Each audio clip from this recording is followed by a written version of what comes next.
கீதா ஜெயந்தி. இன்று ஸ்ரீ கிருஷ்ண பரமாத்மா அர்ஜுனனுக்கு பகவத்கீதை உபதேசம் செய்த நாள் கீதா ஜெயந்தி. பகவத்கீதை உலக பிரசித்தி பெற்ற ஒரு அறிவு களஞ்சியமாகும். பகவத்கீதையின் மிகச்சிறந்த வாழ்க்கைக்குரிய வசனங்களை தெரிந்து கொள்ளலாம். முதலில், அதிகம் பேசாதவனை உலகம் அதிகம் விரும்புகிறது. அளந்து பேசுபவனை அதிகம் மதிக்கிறது. அதிகம் செயல்படுபவனையே கைகூப்பி தொழுகிறது. கற்ற அறிவையும் பெற்ற செல்வத்தையும் இறுதி காலம் வரை மற்றவர்களுக்காக செலவிடுங்கள். நம்முடன் வாழ்வோரை புரிந்து கொள்வதற்கு நம்மை முதலில் புரிந்து கொள்ள வேண்டும். நம்பிக்கை குறையும் போது ஒவ்வொரு மனிதனும் நெறியற்ற கொள்கையை மேற்கொள்கிறான்.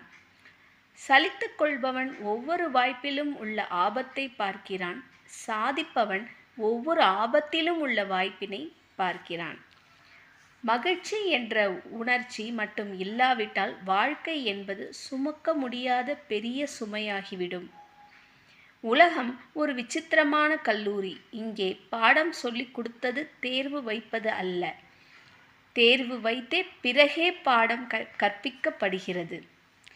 சிக்கனம் என்பது ஒருவன் பணத்தை எவ்வளவு குறைவாக செலவு செய்கிறான் என்பதை பொறுத்தது அல்ல, அதை அவன் எவ்வளவு உபயோகமாக செலவிடுகிறான் என்பதை பொறுத்தது ஆகும்.